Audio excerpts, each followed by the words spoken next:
But after my clash with human ambition, I thought long and hard. Now I realize I cannot fixate on the past forever.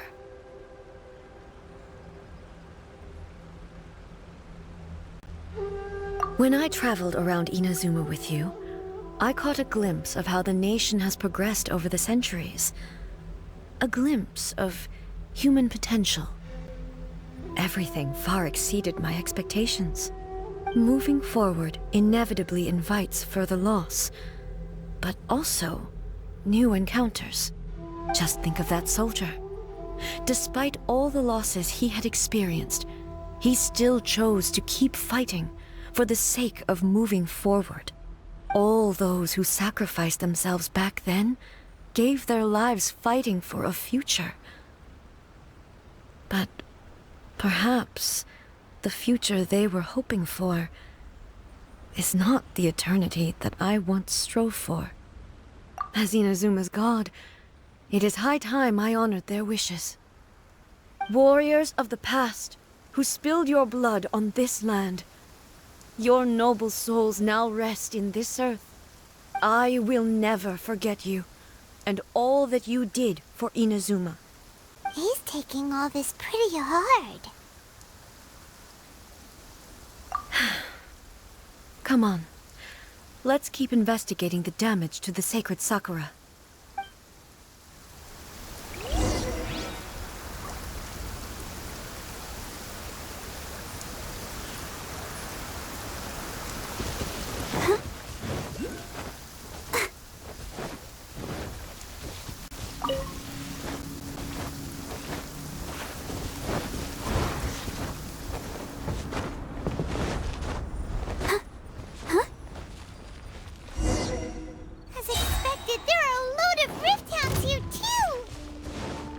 Leave them to me.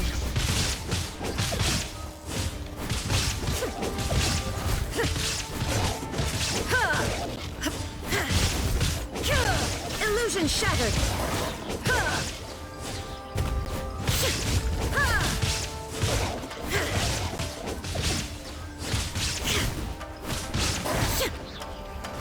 Inazuma shines eternal. There is no escape!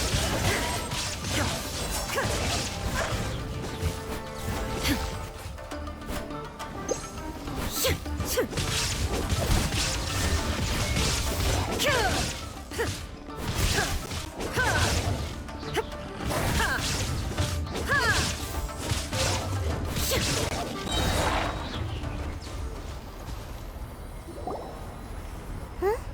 Something seems wrong with Ei.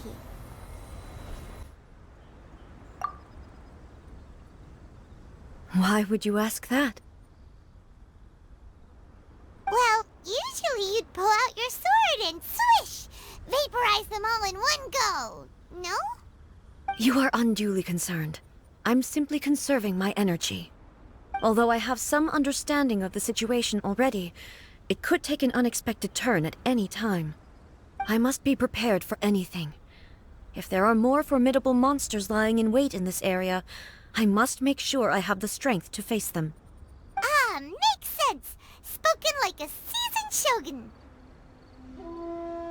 The roots seem pretty badly damaged this time. We definitely need to tell the Yashiro Commission about this. Hey! The same light is leaking out again!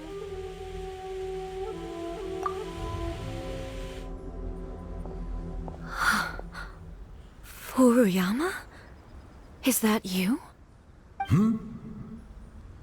Almighty Shogun, what brings you back so soon? I thought you were off fighting a battle in a distant land. Fighting a battle in a distant land? Sounds like this guy's talking about 500 years ago, too. Allow me to introduce Furuyama. He is a tea master and a member of my retinue. Though blind, Furuyama is unparalleled in his ability to appraise tea. He brews some of the very finest tea in all of Inazuma. Your Excellency, you shower me with praise undeserved. I have simply had the good fortune to be in your Excellency's presence long enough to become acquainted with all the skills that are required of me. It sounds like the almighty Shogun has brought a guest.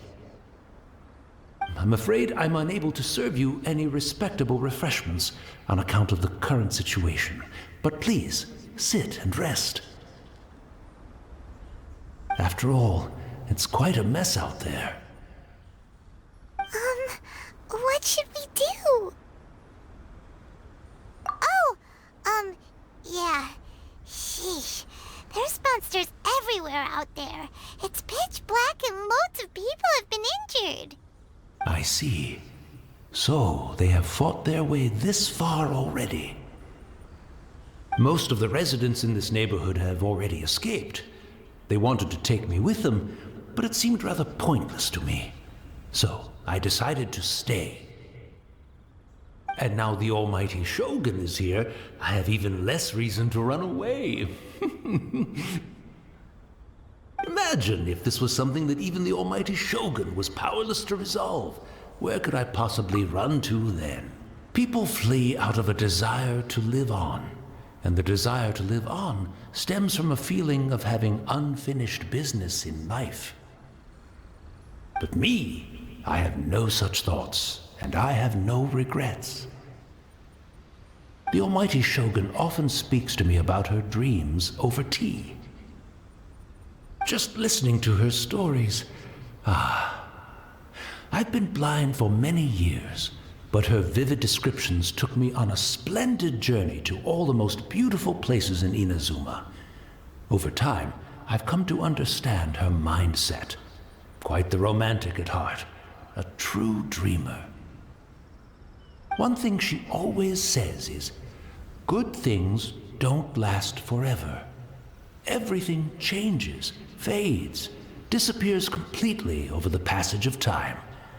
And so, people must make the most of the life they have, seize the chance to enjoy it while it lasts, and have no regrets in the end.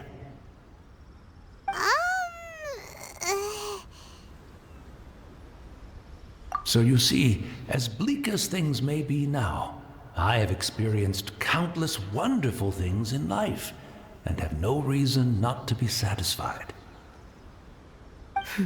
Perhaps you are right. It won't be long now before I have to say goodbye to the almighty Shogun for the last time. What a pity. I'll never get to see what Inazuma looks like after the almighty Shogun rebuilds it anew. But I suppose it doesn't matter. Everyone says that Inazuma has turned dark now, but to me, it went dark a long time ago. Once this catastrophe is over, life is sure to spring forth anew. But even if I survived until then, I'd probably be a hopelessly befuddled old so-and-so by then. So, never mind, eh?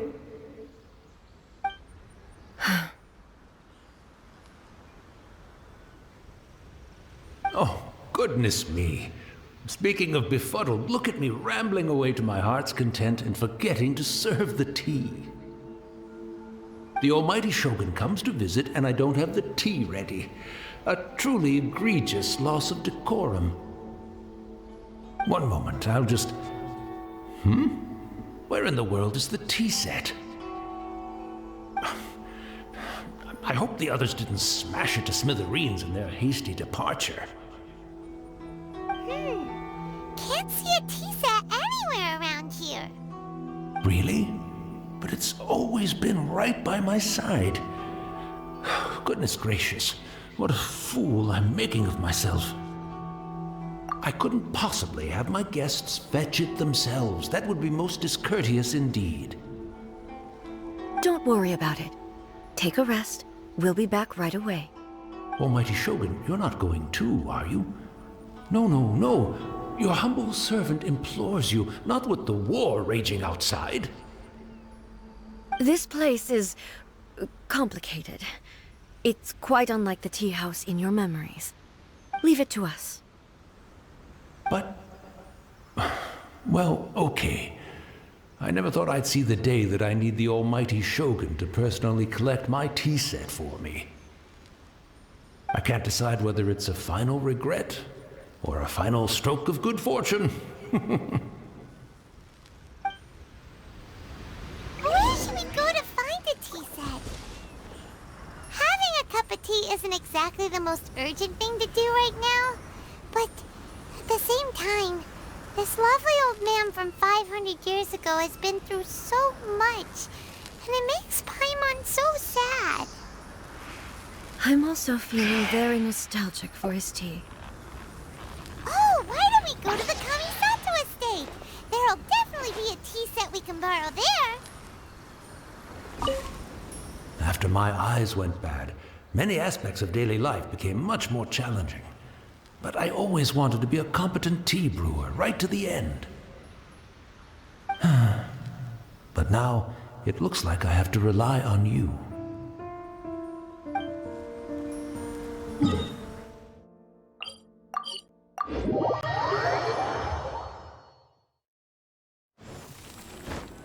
Go!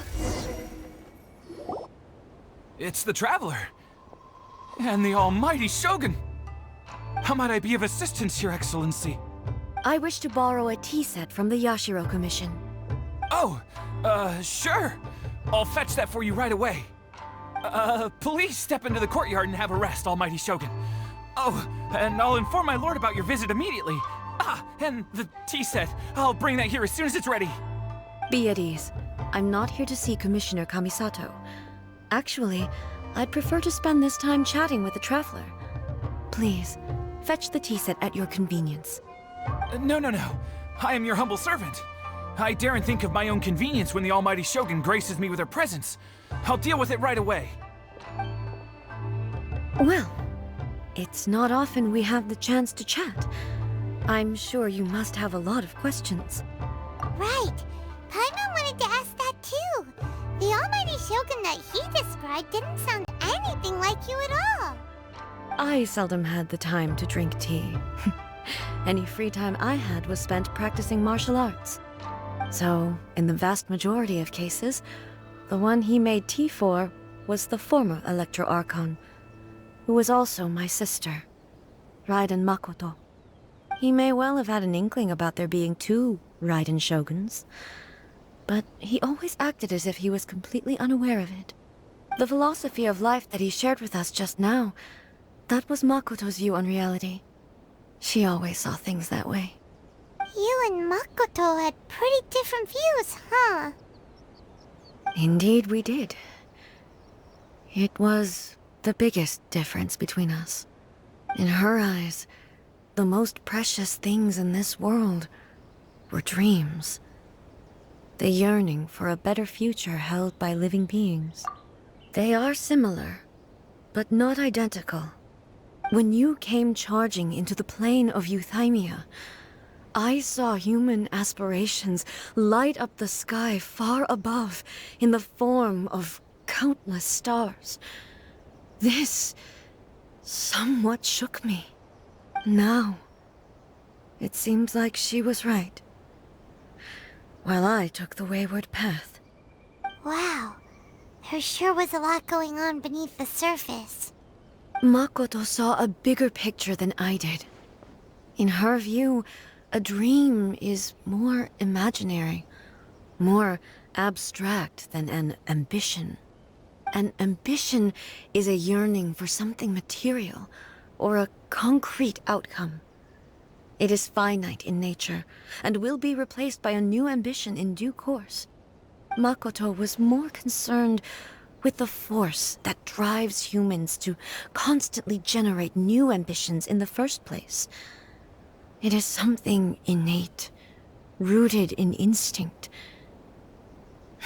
In other words, it is something eternal. That's, quite a lot to take in.